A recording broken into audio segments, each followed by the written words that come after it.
Good afternoon, students. Here we are going to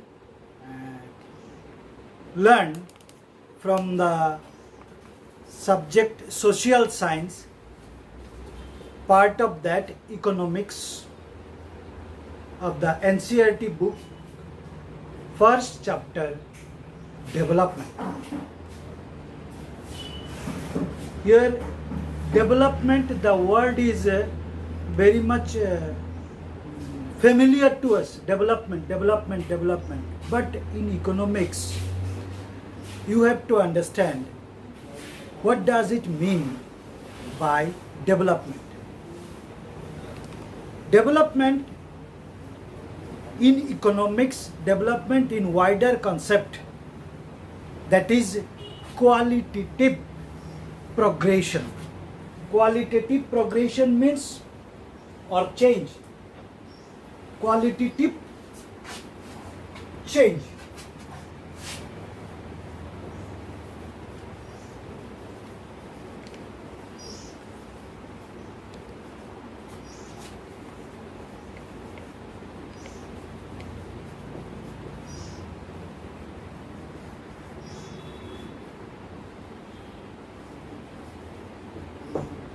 Qualitative progress, simply that is what is my condition now. If it improves,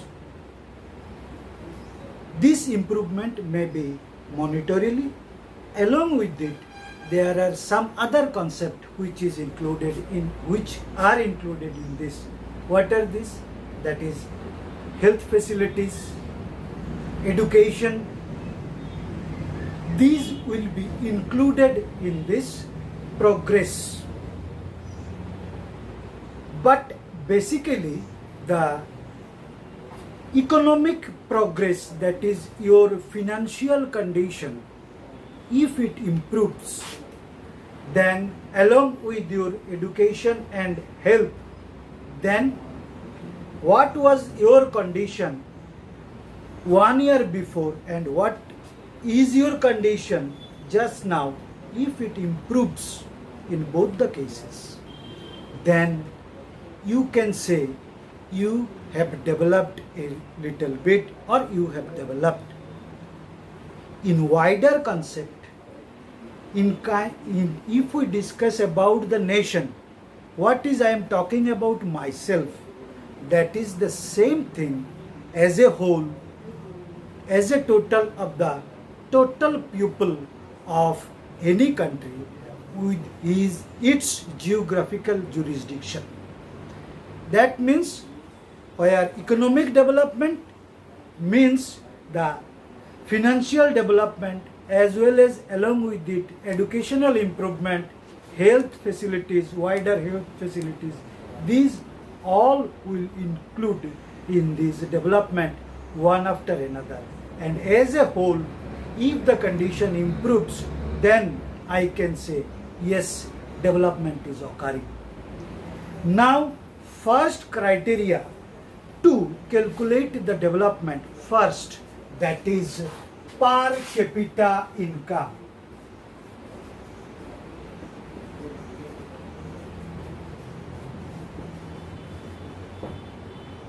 Per capita income. Simply, for your standard, simply per capita income, that is what is the per head income of any country, of that country's population. That is, if we calculate, divide the GDP, or the GDP's national income is little bit different, GDP by the total population.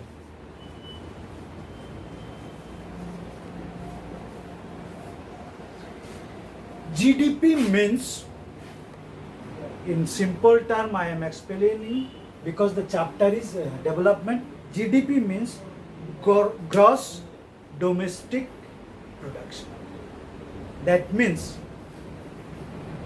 we have three sectors in economics that we had learned in class 9, that is primary sector, secondary sector and tertiary sector.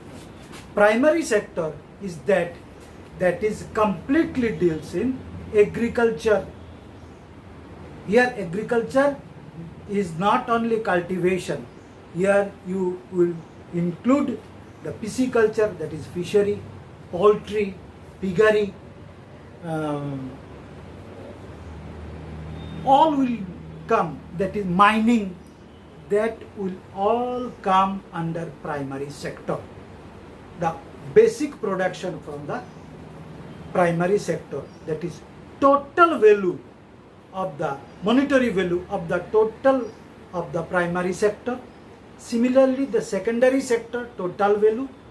Secondary sector is that sector which deals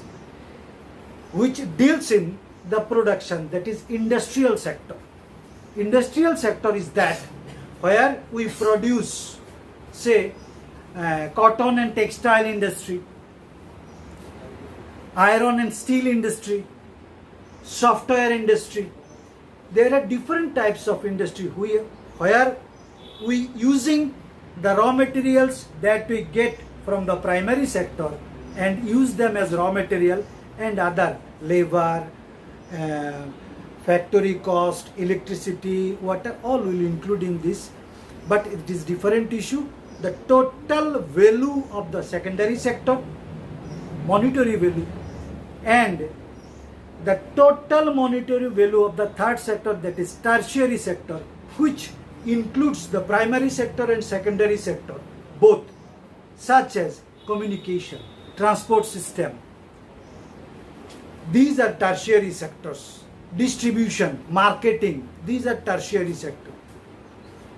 These total monetary value of these three sectors after a particular financial year, that is total finished good, the finished good, total value of the finished good, that is total value of the primary sector, total value of the secondary sector, plus total value of the tertiary sector of the finished good. Finished good means that good which is ready to sell in the market.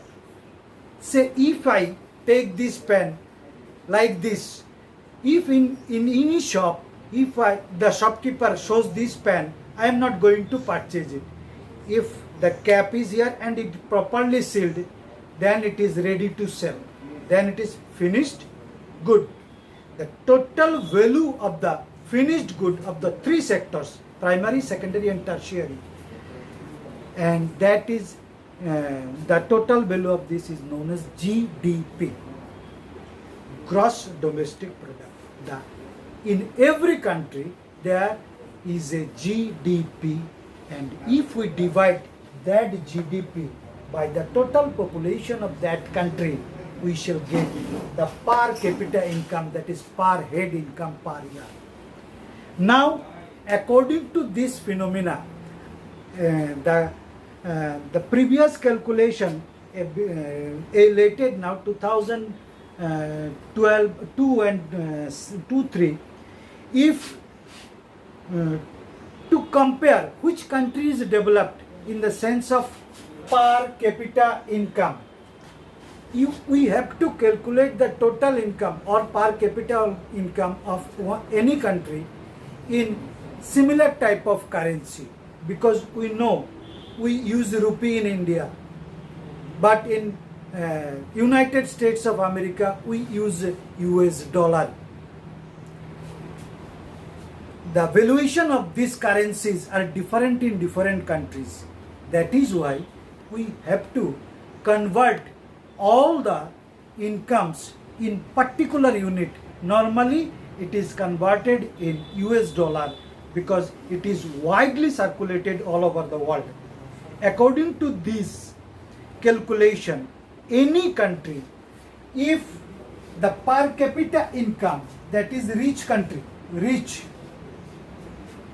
where the per capita income is more than $12,000 US dollar, then it is, I am giving an lump sum idea, $12,000 per year. That country is considered as rich country. Any country which poor, which is less than 1093 or almost 1100 US dollar per year, that country is considered as poor country. And between these two slips, that middle earning or developing countries, India, according to 2012 and 16-17 session economic condition, the per capita income of India is $1,693, which is